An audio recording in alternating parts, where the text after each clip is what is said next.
Hi there, we're here today with Kelly Cohen, answering a question that we frequently get asked. What is the difference between a closing and escrow and an escrow holdback?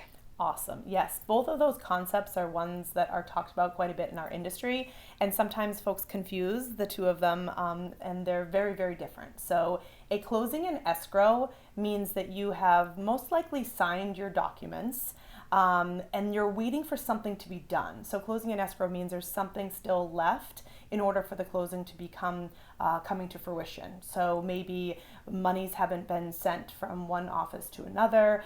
Perhaps there's some items still left in the home that the seller is cleaning out or getting out into their moving truck. So a closing and escrow means that you have signed everything, but you haven't yet reached that finish line yet. The documents haven't been recorded, the monies haven't been dispersed because you're not quite there yet. Something has to be done in order for you to come to fruition. So that's a closing and escrow. Yes. An escrow holdback means that something happened, whether it was maybe at the walkthrough, perhaps at the home inspection, and there needs to be a line item on the seller side, either ALTA or closing disclosure, that accounts for funds, which would be the escrow funds, that are being held back from the seller's proceeds because something needs to happen. So those are funds held back, line item on the closing statement, but the closing can still move forward, which is a very big difference between your closing and escrow and your escrow holdback. And with the escrow holdback, the buyers can still move into the property. Correct. Yes. Title transfers.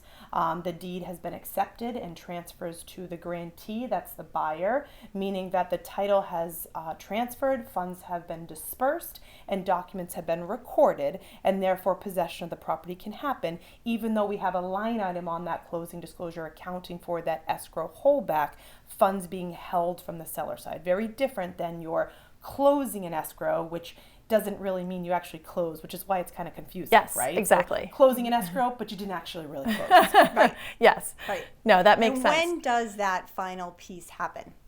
So the closing and escrow piece, there's usually a document that all parties sign that says, yes, we understand we are closing an escrow because something is yet to come to the finish line. Correct. So when that one thing happens, whether it's funds that have to be received or the property has to be in accordance with Clause 6 of the purchase and sale, completely moved out, free of personal belongings and chattel, then when everybody is acknowledging that this one thing that was supposed to happen has now happened, now we have moved forward to the closing actually happened. We are out of the closing and escrow stage. Documents will be recorded and funds will be dispersed to all parties. Right. Right. Perfect. Thank you Thank so you. much, Kelly. Of course. Good to see you. Good to see you.